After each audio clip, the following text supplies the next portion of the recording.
Common Ground by Alan Franks, joint runner-up in the Poems in the Park competition.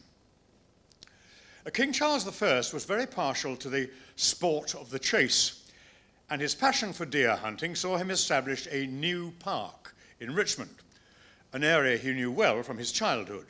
He was born in Richmond Palace, and his last visit to the requisitioned area was less than 18 months before his execution in 1649.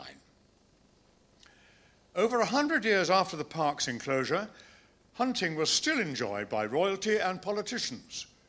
Prime Minister Sir Robert Walpole would hunt with King George II. But the natives of Richmond, not allowed access to the park, were getting restless.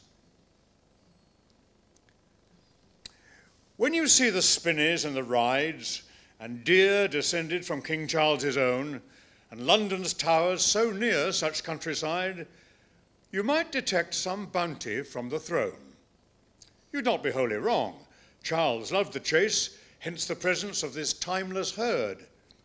He also promised access to the place, and though he lost his head, he kept his word.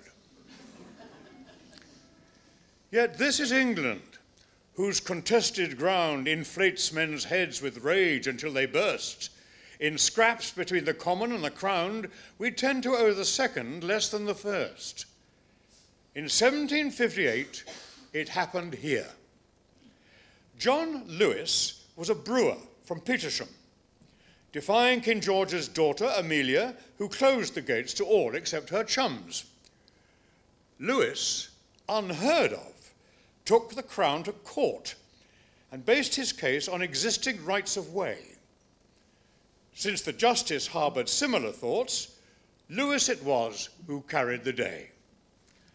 For all we know, he visits Henry's Mound or Pembroke Lodge's terrace for a tea, reflecting on the claims of common ground and staring fondly at infinity.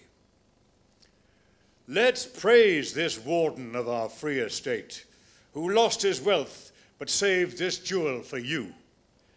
Let's hope that Peter, manning the final gate, recognized the brewer and let him through.